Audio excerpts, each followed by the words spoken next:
Dear aspirants, welcome to King's Super Silver.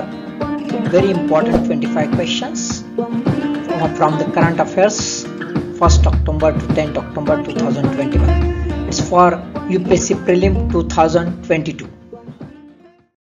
First question. What is or are aims of SBM, U and Amrut schemes? First, garbage free cities. Second, water secure cities.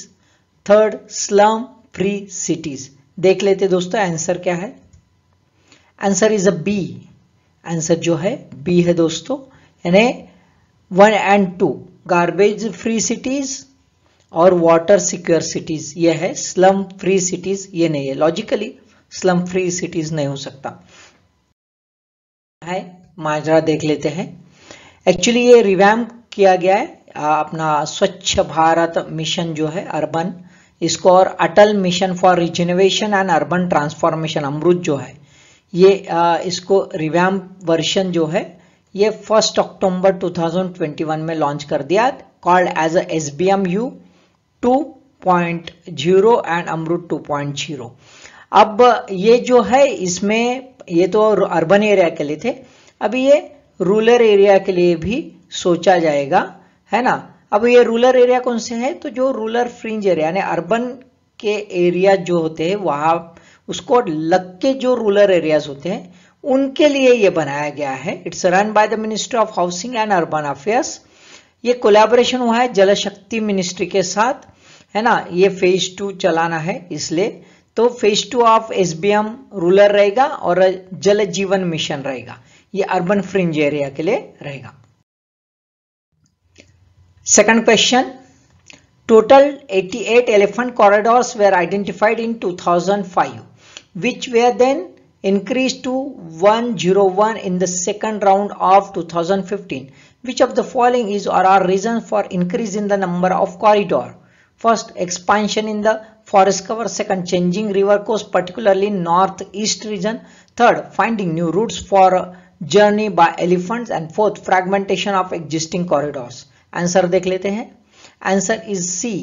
Answer जो है सी है, यानी 3 and 4 है. Finding new roots, elephant ने नए roots find out कर दिए हैं. ऑब्वियसली पुराने कॉरिडोर जो है उसमें प्रॉब्लम्स आ रहे हैं, उनका हैबिटेट जो है श्रिंकेज हो रहा है और इसी वजह से उनको न्यू रूट्स फाइंड आउट करने पड़े. और कुछ कारणवश जो है एग्जिस्टिंग कॉरिडोर के फ्रैगमेंटेशन हो गए, पर्टिकुलरली लीनियर डेवलपमेंट जो है रोड्स वगैरह उससे फ्रैगमेंटेशन हो गए. तो दीज आर द रीजंस. देखिए 4 जो है north west area, north east India है, एक सेंट्रल इंडिया है, छत्तीसगढ़, उड़ीसा, बिहार वगैरह ये एरिया आता है, झारखंड, उड़ीसा, और एक सदर्न जोन जो है ये आता है. ये 4 जो है कॉरिडोर पैसेज है. और ये जो है मेजर प्रॉब्लम क्या है, तो ह्यूमन एलिफेंट कॉन्फ्लिक्ट बढ़ रहा है क्योंकि कॉरिडोर्स जो है वो श्रिंक हो रहे हैं और इसी वजह से ये इशू आ रहा है. तो अभी क्या कर रहे हैं, ministry of environment, forest and climate जो है ये प्रोजेक्ट शुरू किया है कि एक एलिफेंट कॉरिडोर जो रहेंगे उसको आइडेंटिफाई करो और उनके आइडेंटिफाई करने के बाद उसका नोटिफिकेशन कर दो और उसको लीगल बैकअप दे दो ताकि वो कॉरिडोर्स जो है बने रहे. फ्रैगमेंटेशंस मैंने अभी बता दिया, लीनियर इंफ्रास्ट्रक्चर डेवलपमेंट की वजह से होता है. और एक लैंड यूज पैटर्न जो है वो चेंज हो गया है, बहुत सारे डेवलपमेंट हो गए प्लांटेशंस के और साथ में एग्रीकल्चर प्रैक्टिसेस, और इसी वजह से जो है एलिफेंट के कॉरिडोर श्रिंक होते जा रहे हैं. Third question. Consider the following statement. On an average, a district hospital in India has more number of beds per 1 lakh population than of a minimum bed norms given by guidelines of the Indian Public Health Standard 2012. Second, among the states, Kerala have highest number of beds per 1 lakh of a population. Answer देख लेते हैं. Answer is a, है ना, सिर्फ 1 बराबर है. केरला में highest जो है नंबर ऑफ बेड्स नहीं है. चलो देख लेते क्या पोजीशन. तो पोजीशन ऐसी है, यदि हम केरला देखना चाहे तो देखो केरला बहुत नीचे है. ये देखो केरला, ओडिशा और तमिलनाडु, इनमें सिर्फ 22 है. Just Indian public health standard 2012 जो है इनके नॉर्म्स के हिसाब से ही है, यानी उन्होंने नॉर्म्स रखा था कि 22 बेड्स तो एटलीस्ट रहे। पुडुचेरी जो है उसमें सबसे ज्यादा है, 222 बेड्स है। यदि हम इसकी बात करेंगे स्टेट की बात, तो अरुणाचल प्रदेश जो है ये अरुणाचल प्रदेश में सबसे ज्यादा है ना, और यूनियन टेरिटोरी में पुडुचेरी में सबसे ज्यादा है। यदि देखा जाए पुअर कंट्री कंडीशन जो है, तो पुअर कंडीशन में देखो कि आप जो है मोस्ट पॉपुलस स्टेट भी है, यूपी वगैरह उनके बुरे हाल है, तेलंगाना के बैकवर्ड स्टेट्स है, झारखंड बैकवर्ड स्टेट्स है, बिहार वगैरह है ना। लेकिन खास बात है कि ये देखो महाराष्ट्र जैसा डेवलप स्टेट जो है उसकी भी बुरी हालत है, पंजाब जैसा प्रॉस्परस स्टेट है उसकी भी बुरी हालत है ना, गुजरात जैसा डेवलप स्टेट है उसकी भी बुरी हालत है। यानी हेल्थ सेक्टर में यदि देखा जाए हम, तो हमें ये दिखता है कि there is no correlation between the backwardness of a state and the health facilities, है ना। ये स्टडी कर दिया था best practices in the performance of district hospital, ये स्टडी किया था नीति आयोग ने, और उसके आधार पर ये पता चला है कि इतनी डिस्पैरिटी जो है, काफी डिस्पैरिटी इंडिया में हेल्थ सेक्टर में है।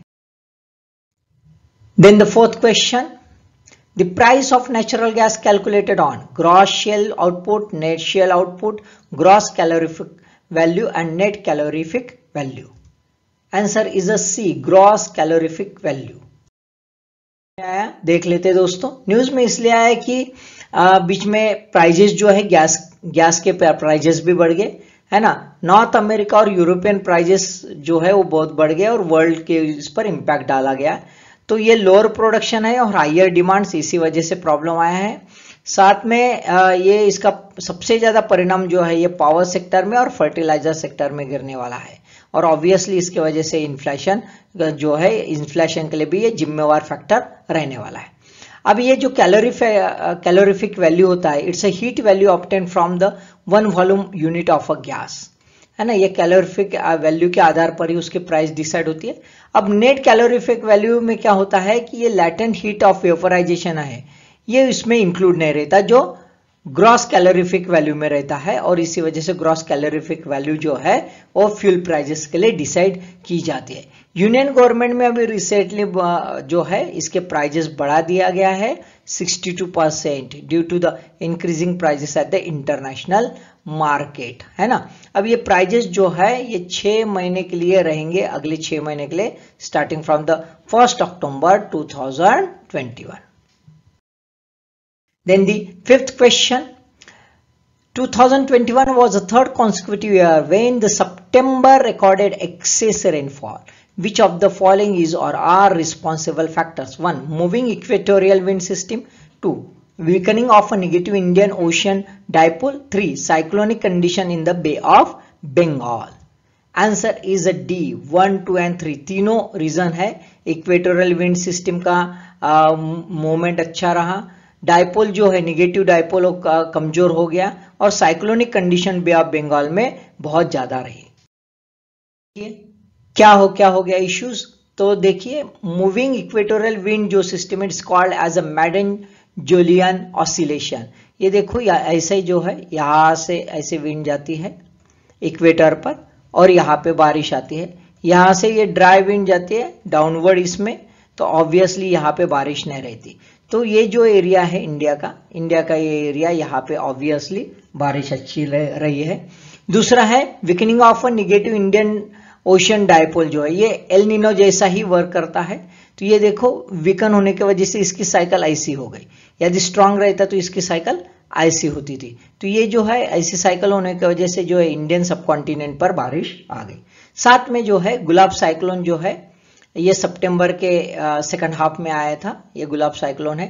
तो ऑब्वियसली इसके वजह से भी सेंट्रल और नॉर्थ वेस्ट जो इंडिया है उसको अच्छा रेनफॉल मिल गया है।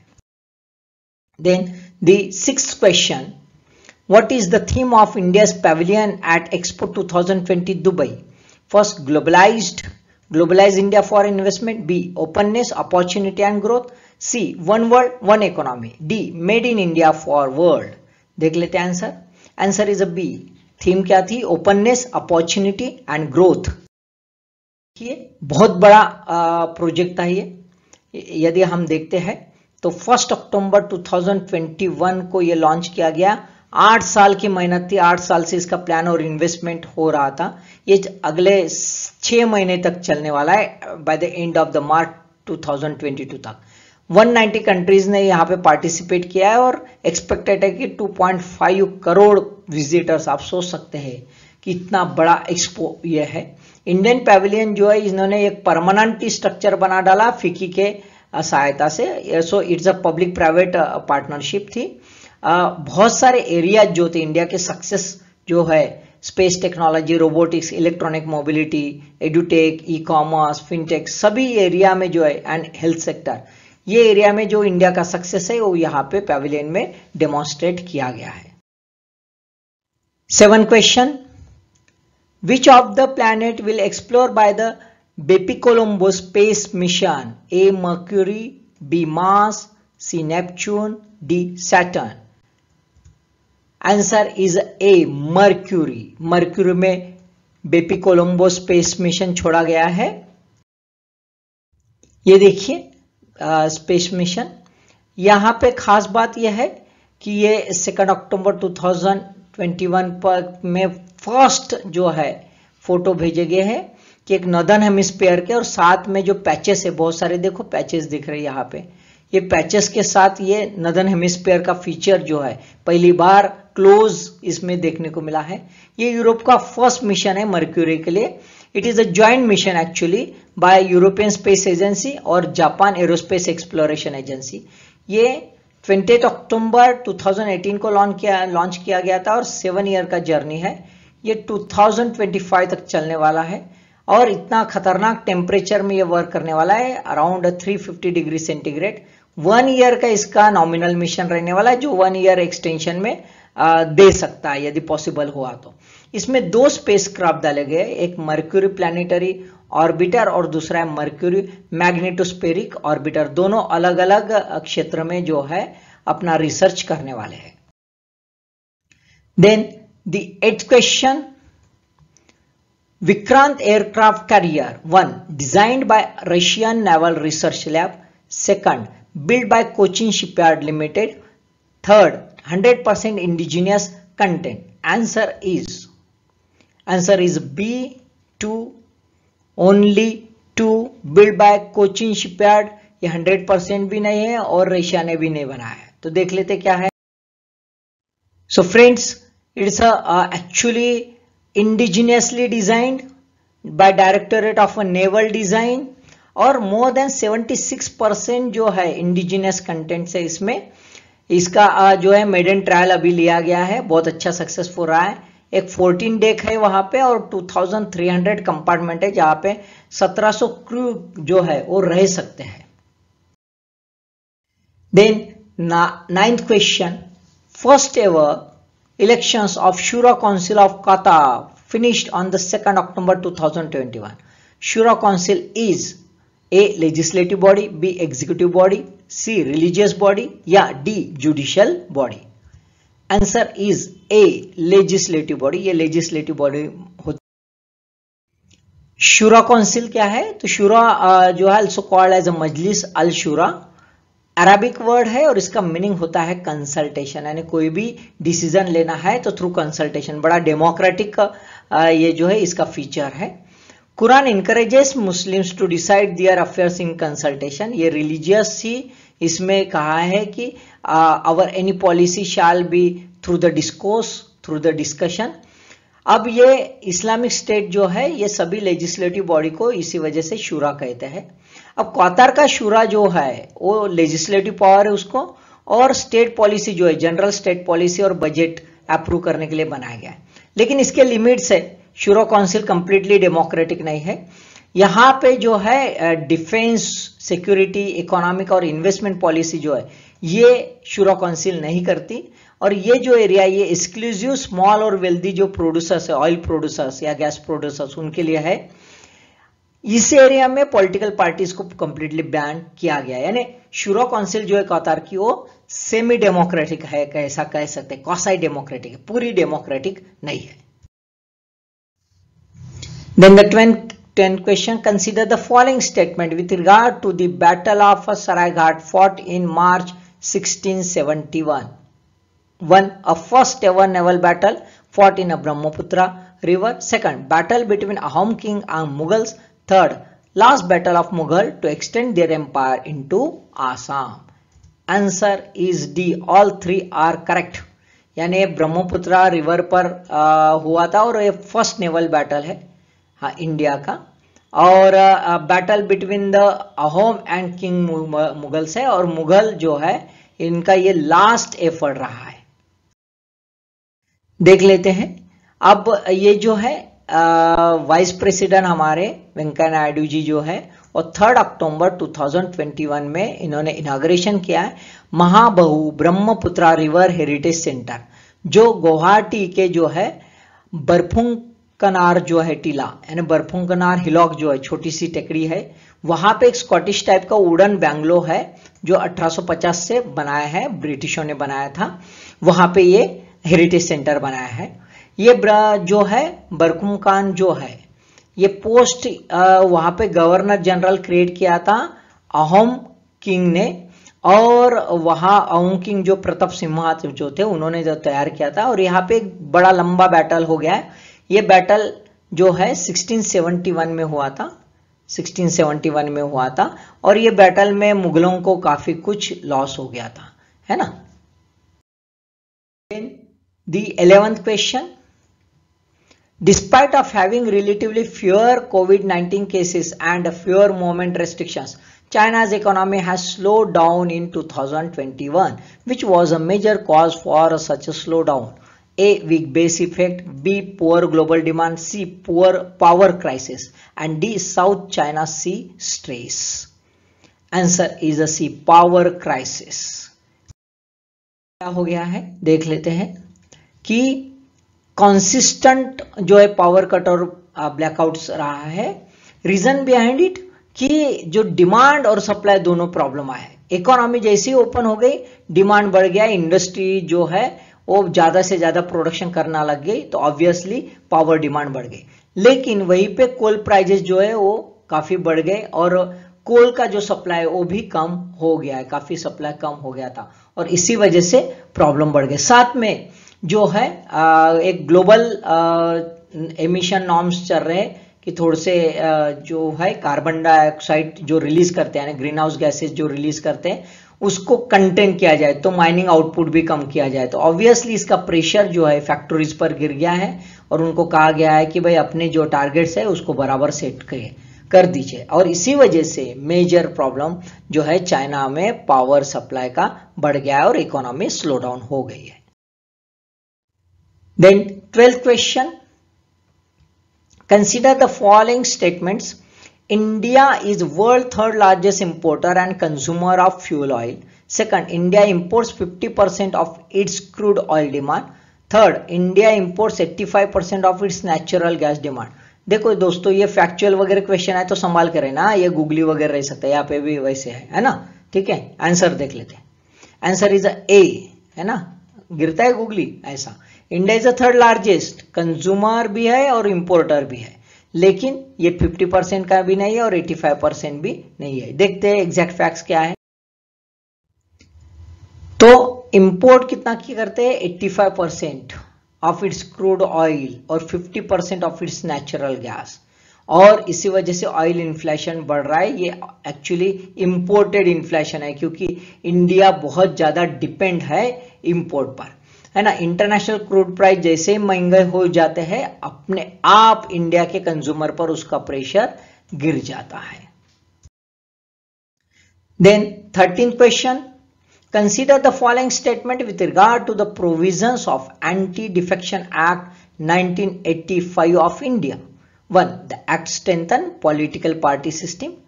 2. The act not allowed split within a political party. Answer is C. Both are correct, है ना, दोनों म्यूचुअली है, म्यूचुअली रेनफोर्स्ड होते हैं। क्यों इश्यूज आया, अभी रिसेंटली ऐसा हो गया था कि कलकत्ता हाई कोर्ट जो है वेस्ट बंगाल असेंबली स्पीकर बिमन बैनर्जी जो है उनको डेडलाइन दिया है 7 October 2021 to pass an order to defection case involving MLA Mukul Roy, है ना। अब मुकुल राय जो है वो इन्होंने इलेक्शन लड़ा और जीते भी है, खास बात है 2021 के असेंबली इलेक्शन बीजेपी के टिकट पर, और बाद में ज्वाइन कर दिया तृणमूल कांग्रेस। अब बीजेपी के एमएलए जो है शुवेंदु अधिकारी जो है ये लीडर ऑफ अपोजिशन है, उन्होंने डिमांड किया था कि भाई ये गलत है करके, ठीक है। अब ये जो है this petitions comes under the 10th schedule of the constitution, anti defection law में आता है और वहां पे इन्होंने पिटिशन डाल दिया है। 52nd अमेंडमेंट एक्ट के तहत जो है एंटी डिफेक्शन लॉ तैयार हो गया है। ये क्या हुआ कि एक इंडिया में मस्त अच्छा बिजनेस है, एकदम झक्कास बिजनेस है ना। Politics is called as a big business. तो आयाराम गयाराम ये जो कल्चर है ये इंडिया में काफी ज्यादा पॉपुलर है। यहाँ पे जिधर दम उधर हम ऐसे पॉलिटिशियंस करते रहते हैं। एक एमएलए जो है सिर्फ टिकट एक पार्टी के टिकट पर जीत के आता है, लेकिन यदि सत्ता दूसरे पार्टी की रही तो अपना पद मिलाने के लिए, है ना, वो तुरंत शिफ्ट कर लेता है, पॉलिटिकल पार्टी जो है वो शिफ्ट कर लेता है। इसके वजह से पार्टी सिस्टम वीक होती है। पार्टी सिस्टम वीक हो गई तो अपने आप डेमोक्रेसी पर असर गिर सकता है, उसमें इंस्टेबिलिटी आ सकती है, गवर्नमेंट भी अनस्टेबल हो सकता है। ऐसा ना हो करके ये अमेंडमेंट कर दिया गया और ये लॉ बनाया गया। इसमें फिर से अमेंडमेंट कर दिया गया है 91st अमेंडमेंट एक्ट 2003। इसमें ये किया है कि यदि कोई स्प्लिट होता है पार्टी में तो उसको भी डिस्क्वालीफाई किया जाए। पहले ऐसा नहीं था, डिस्क्वालिफिकेशन नहीं था, अभी उसको भी डिस्क्वालीफाई किया जाए। लेकिन जो दो पार्टीज यदि मर्ज होना चाहती है तो मर्जिंग के लिए नो इश्यू, लेकिन एक पार्टी स्प्लिट होना चाहती है तो उसके लिए अलाउ नहीं है। अब कोई भी एक बंदा जो एमएलए तो कहीं और जा ही नहीं सकता, गया कि उसकी टिकट कैंसिल, मतलब उसका पोस्ट कैंसिल हो जाएगा। 14th question, WTO recently projected mercantile trade volume growth to be at 10.8% in the year 2021-22, higher than 8% in March 2021। यानी ग्लोबल जो ट्रेड है बढ़ने वाला है। WTO enumerated some factors which will influence negatively the growth। कुछ factors जो है negatively ये ग्रोथ पर असर डाल सकते हैं। कौन से फैक्टर्स है ना, एज पर द WTO कौन से फैक्टर्स उन्होंने इन्यूमरेट किए। 1, longer port delays, 2, severe winter in the northern nations, 3, extended shortcomings of semiconductors। Answer is a D, answer D है, यानी 1 and 3 यानी सिवियर विंटर्स, इसका कोई लेना देना नहीं। और कौन से फैक्टर्स है, तो इसके साथ इन्फ्लेशनरी कंडीशंस बढ़ रही है और सप्लाई साइड के डिसरप्शंस आ सकते हैं। साथ में शिपिंग रेट जो है ये भी महंगे हो रहे हैं, तो ऑब्वियसली ट्रांसपोर्ट कॉस्ट बढ़ रही है। Then 15th question, consider the following statement with regard to the Nobel prize 2021 in physics. 1, prize given to Sukuro Manabe and Klaus Hasselmann for research climate model। 2, prize given to Giorgio Parisi for work in interplay of a disorder and fluctuations in a physical system।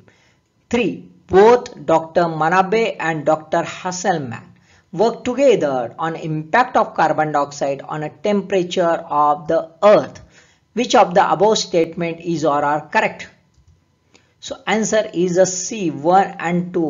पहला और दूसरा correct है, तीसरा wrong है। देख लेते हैं। देखो तीनों है, सुकोरो मानाबे है और Klaus Hasselmann for the physical modelling of the earth climate, qualifying variability and reliability, predicting global warming. और जॉर्जियो पैरिसी है for discovery of the interplay of disorder and fluctuation in physical system from the atomic to planetary scale. ये इसका gist है। देखो doctor मनाबे ने जो है 1960 से वर्क कर रहे हैं, show how level of carbon dioxide in the atmosphere corresponded to the increase in the surface temperature, है ना। यानी कार्बन डाइऑक्साइड बढ़ता है तो टेम्परेचर भी कैसे बढ़ता है ये बताया इन्होंने।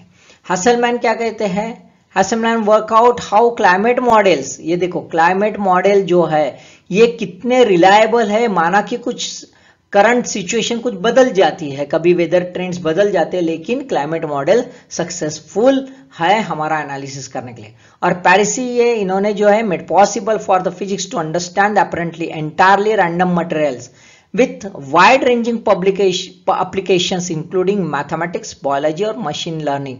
इसमें सभी में ये वर्क हो सकता है एक रैंडम मटेरियल का, ये इन्होंने पॉसिबिलिटी ढूंढ ली है। Then 16th question, according to the recent Moody's ratings, which of the following factors is or are responsible for the India's rating of Baa3 reflecting lowest investment grade rating despite of upgrading India's sovereign rating outlook from negative to the stable। यानी sovereign rating stable हो गई, लेकिन overall जो rating है India की rating वो थोड़ी नीचे हो गई। क्या रीजंस है? हायर डेब्ट बर्डन, 2 वीक डेब्ट affordability, 3 high inflation. So answer is A 1 and 2। Higher डेब्ट बर्डन और वीक डेब्ट affordability, these are the reason, not a high inflation. देखिए मूडीज का एग्जैक्टली क्या है, जून 2020 जो है इसमें डाउनग्रेड कर दिया गया है, रेटिंग बड़ा कम कर दिया है। Baa3 पहले Baa2 था, है ना, निगेटिव आउटलुक। पहली बार 1998 से पहली बार ये निगेटिव आउटलुक आया, लेकिन ये स्टेबिलिटी भी दे दी गई है पहली बार। Real GDP to surpass pre pandemic levels of 2019, पहले बार हम प्री पैंडेमिक लेवल पर रियल जीडीपी ग्रोथ हो रही है, इकोनॉमिक रिकवरी हो रही है। जो एक्सपेक्ट है ग्रोथ वो 9.3% है और उसके बाद 7.9% पर एक स्टेबल रह सकती है, लेकिन डाउनसाइड रिस्क ग्रोथ है due to corona virus waves which are mitigating resizing vaccination rates और selective use of restriction on economic activity। ये एक थोड़ा सा पॉजिटिव बेनिफिट है। हाइयर कैपिटल कुशन और ग्रेटर लिक्विडिटी भी बेनिफिट रही, लेकिन 2 नेगेटिव फैक्टर्स है जिन्होंने ऑफसेट कर दिया है strong position of India and narrower current account deficit और historically high foreign exchange reserve रहने के बावजूद भी। हमारे देखो रेटिंग यहाँ पे जो है मूडीज का, ये यहाँ पे हमारी रेटिंग है, that is called as a lower medium grade. Then 17th question, consider the following statement. Assertion, who recommended first anti-malarial vaccine among the children in the sub-Saharan Africa and other regions with a moderate to high falciparum plasmodium falciparum malarial transmission? है ना, reason, malaria remains a primary cause of a childhood illness and death that kills more than 2.5 lakh African children under the age of 5 years in sub-Saharan Africa. Answer is A. Both A and R true and R is a correct explanation of A। और इसी वजह से WHO ने जो है एक anti malarial vaccine release कर दिया है अफ्रीका के लिए, क्योंकि अफ्रीका में बड़े बुरे हाल है और बहुत ज्यादा बच्चे जो है उनकी डेथ हो रही है। देखिए कौन सा वैक्सीन है, फर्स्ट मलेरियल वैक्सीन है RTS-AES-01 RTS मलेरिया वैक्सीन है। ये पायलट प्रोग्राम जो है सक्सेसफुल रहा है घाना, केनिया और मालावी में। Then 18th question, recently Delhi based student filed a petition in a Supreme Court about continued violation of 2018 verdict to ban on a use of barium and other chemicals in firecracker। Which of the following is or are not silent features of the barium? barium का silent feature कौन सा नहीं है? 1. It is a heavy metal. 2. Produce green color. And 3. Occur in independent state. Answer is D, है ना, ये independent state में नहीं मिलता, लेकिन ये ग्रीन कलर प्रोड्यूस करता है और हेवी मेटल है। ये देखिए एटॉमिक नंबर इसका, है ना, हेवी मेटल है, 56 नंबर है। हाईली रिएक्टिव है, स्टेबल नहीं, हाईली रिएक्टिव मेटल है, that occur naturally only in combined state. ये जो है खुद के नेचुरल कंडीशन में नहीं मिलता। ये सॉफ्ट है, सिल्वरी मेटल है, rapidly tarnish in air and react with the water, है ना। Barium typically as a barium nitrate, है ना, बेरियम नाइट्रेट जो होता है वो येलो और एप्पल ग्रीन कलर जो है ये फायरवर्क में शो करता है। Then 19th question, consider the following statement. Assertion, Uttar Pradesh is the largest emitter of PM 2.5, the class of particulate matter considered most harmful to health. R. Reason, Uttar Pradesh have a larger proportions of industries without particulate matter filter technology. Answer देख लेते हैं. Answer is a C. A is a true but R is a false. R गलत है, लेकिन USA ये largest emitter है. देखिए top 5 states. Top 5 states आपको देखते हैं. टॉप 5 स्टेट में उत्तर प्रदेश है, महाराष्ट्र है, मध्य प्रदेश है, उड़ीसा है, राजस्थान और वेस्ट बंगाल है ना. यहां पे देखो क्या कहता है कि council on energy environment and water जो है CEEW, ये रिसर्च बॉडी है. इन्होंने एक एनालाइज किया जो रिलायबल डाटा है उसके आधार पर, और पता चला कि सभी जो पोल्यूटर्स है उसमें यूपी का टॉप मोस्ट नंबर है. बाकी स्टेट जो है 5 सोर्सेज जो है उसमें अलग अलग रैंक पर है. यूपी क्यों मोस्ट पॉपुलर ये है, तो मोस्ट पॉपुलर स्टेट तो है, और साथ में higher proportions of house hold relying on the solid fuel use है ना. ये देखो ये सॉलिड फ्यूल यूज जो है यूज करते हैं, और इसी वजह से उत्तर प्रदेश टॉप मोस्ट पोजीशन पर है.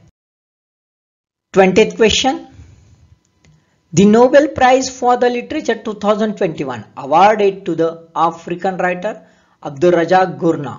Which of the following novel not written by Gurnah? Afterlives, A. B. Memory of Departure, C. The Fortunate Man, and D. Gravel Heart.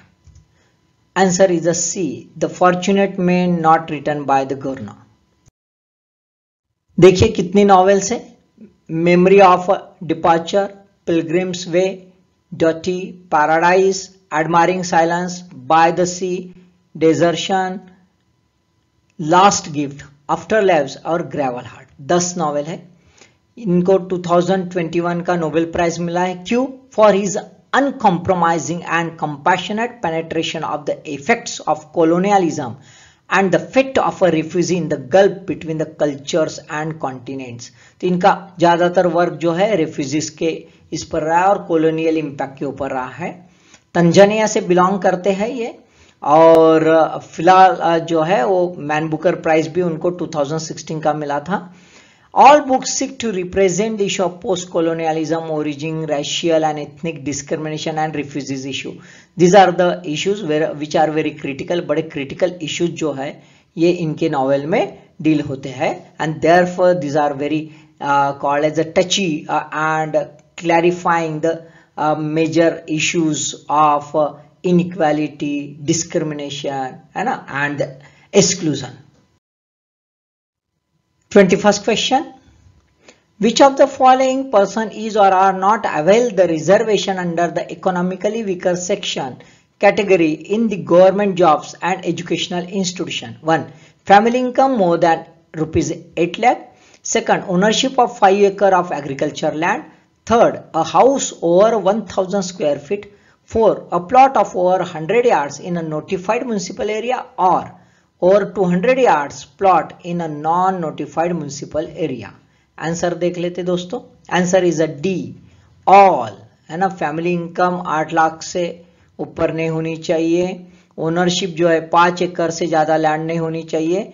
घर जो है 1000 स्क्वायर फीट से ज्यादा नहीं होना चाहिए. और प्लॉट जो है यदि है तो 100 यार्ड्स का नोटिफाइड इसमें म्युनिसिपल एरिया, और 200 यार्ड्स का नॉन नोटिफाइड म्युनिसिपल एरियाज के लिए.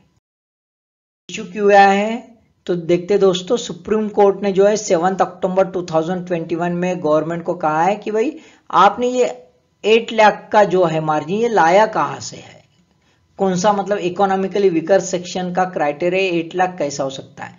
हमने देखा है कि गरीबी का जो है अलग नॉर्म्स है ना. तो यहाँ पे इकोनॉमिकली वीकर सेक्शन यानी क्या हो सकता है, जिनको 10% रिजर्वेशन मिलता है. ये जो रिजर्वेशन है it comes after the 103rd amendment 2019. इसके आधार पर जो है सेंट्रल गवर्नमेंट के जॉब में रिजर्वेशंस का क्राइटेरिया है based on the economic weakness. It's not mandatory to the state. State को मैंडेटरी नहीं, लेकिन बहुत सारे स्टेट्स ने इसको अप्लाई किया है ना. Here states are free enough to apply. Then 22nd question. Consider the following statement. Assertion: all India daily mustard oil prices remain highest among all cooking oil in the year 2020-21. Reason are domestic edible oil prices usually mirror international prices as 60% of the India's demand met through the import. Answer is a B. Both A and R correct, but R is not a correct explanation of A. यानी mustard oil जो है इनका prices सबसे ज्यादा है, yes, सभी cooking oil से। और डोमेस्टिक ऑयल प्राइजेस क्यों बढ़ रहे? क्योंकि हमारा जो है 60% डोमेस्टिक ऑयल की डिमांड जो है ये इंपोर्ट से सेटिस्फाइड होती है। मस्टर्ड ऑयल क्या है? तो mustard oil actually purely domestic oil है, यानी हम इंपोर्ट नहीं करते, तो ऑब्वियसली इंटरनेशनल प्राइजेस का इसके ऊपर कोई असर लेना देना नहीं है। लेकिन जो फर्क गिर रहा है वो ministry of consumer affairs, food and public distribution watch कर रही है कि एग्जैक्ट क्या है और कुछ क्या मेजर्स ले सकते हैं to contain this price rise, है ना। मस्टर्ड ऑयल यदि देखा जाए तो सबसे महंगी है पूरे 6 एडिबल ऑयल्स में। All India daily average retail price जो है 8 अक्टूबर 2021 को ये थी 184.15 पर KG. Then 23rd question. Court of which member nation of the European Union challenges the primacy of European Union law over the national law of a member nation? A. Poland, B. France, C. Luxembourg और D. Cyprus. So answer is A. Poland. Poland ने challenge किया है। ये देखिए Poland, यहाँ पे Poland के अगल बगल में भी देख लीजिए, बड़ा इंपॉर्टेंट इश्यू है, पूछ सकते हैं। बेलारूस है, यूक्रेन है, स्लोवाकिया है, चेक रिपब्लिक है ना, बराबर है। और ये रशियन रिपब्लिक है, ये रशिया का पार्ट है, ठीक है, ये वाला। अब पोलैंड कॉन्स्टिट्यूशनल ट्रिब्यूनल जो है on the 7 October 2021 ruling question over the primacy of European union law. Poland prime minister जो है उन्होंने ये रूलिंग को वेलकम किया है, बहुत अच्छा कहा है, और कहा है कि कंट्री जो है ये इसमें रहना चाहती है, ट्रेड ब्लॉक में रहना चाहती है जब से, यानी 2004 से जब ज्वाइन किया तो ये रहना चाहती है, लेकिन ये चाहते हैं कि there has to be some equal treatment and with respect to the all member nations, है ना। उनका ऐसा कोई प्लान नहीं है पॉलेक्सिट का, जैसे ब्रेक्सिट हुआ वैसे पॉलेक्सिट का कोई प्लान नहीं है, लेकिन फिर भी Poland is demanding the equality of membership में जो है ट्रीटमेंट अच्छा रहे। Then 24th question. Bashan-Char Island located in the Gulf of Mannar, Bay of Bengal, Arabian Sea, Torres Strait. Answer is B, Bay of Bengal में स्थित है बाशान-चार। कहां पे है? तो ये देखो ये वाला इशू है, see this is the issue, है ना, ये है ओ, it is also called as a चार पिया, है ना। ये हथिया उपजिला जो डिस्ट्रिक्ट इसमें आता है। Island located in the Bay of Bengal, just about 6 kilometer from the Sandwich Island और 60 kilometer from the Bangladesh। ये लो लेइंग आइलैंड है and it's vulnerable to flooding and storm. ये न्यूज में इसलिए आया दोस्तों कि बांग्लादेश के गवर्नमेंट जो है it's move nearly 19,000 Rohingya refugees जो है ये बुशान आइलैंड पर भेज दिए गए। अब United nation human rights commission जो है वो उन्होंने साइन किया गवर्नमेंट के साथ और क्लोज कोऑपरेशन करना चाहते हैं ये जो रिफ्यूजीज है ये रिफ्यूजीज को सर्विसेज प्रोवाइड करने के लिए। तो इसी वजह से ये रिफ्यूजीज में एक जो है जो होप है अच्छा रहने की वो भी बाहर आ गई। Then last question, Palk Bay scheme 1 to promote shallow water fishing, 2 not a part of Pradhan Mantri Matsya Sampada Yojana, 3 applied only for Tamil Nadu state, है ना। क्या है आंसर देख लेते हैं। Answer is a C, 2 and 3 not a part of a Pradhan Mantri Matsya Sampada Yojana and applied only for the Tamil Nadu state. देखिए ये it's a Palk state, ये पार्क स्टेट है, ये जो इंडिया और श्रीलंका इसके बीच में आती है, नैरो है और शैलो भी है। तो मेन प्रॉब्लम क्या है कि मेन प्रॉब्लम था कि फिशरमैन जो है बहुत बार क्रॉस कर लेते ये इंटरनेशनल बाउंड्रीज जो है, और इसी वजह से इंडो श्रीलंका का अपना एक डिस्प्यूट एरिया है ये वाला। साथ में ये शैलो वाटर में जो है ट्रॉलिंग करते हैं, तो शैलो वाटर में ट्रॉलिंग करने के वजह से जो है सी फूड जो है, जो अच्छा होना चाहिए था, वो खत्म होते जा रहा है और इसी वजह से बायोडाइवर्सिटी को जो है, सी बायोडाइवर्सिटी को इशू आ रहा है। तो एक इकोलॉजिकली डिस्ट्रक्टिव प्रैक्टिस है करके, और इंडो श्रीलंका जो है वो प्रॉब्लम्स है, वो दोनों का सॉल्यूशन करके ये प्रोजेक्ट बनाया गया है जुलाई 2017 में under the blue revolution programme. अब ये एक्चुअली पार्ट नहीं है प्रधानमंत्री मत्स्य संपदा, है ना, जिसका ट्रॉल बनाने का यूनिट कॉस्ट जो है 1.2 करोड़ है, लेकिन ये इसमें जो है 80 लाख का ही पैकेज है। अब 80 लाख का पैकेज होने की वजह से इश्यू आया, उसमें यूनियन जो है 50% देता है, स्टेट 20% देता है, रिमेनिंग जो है 30%, बैलेंस 30% में से 10% बेनिफिशियरी बियर करेगा और 20% जो है बैंक फाइनेंस करेगी।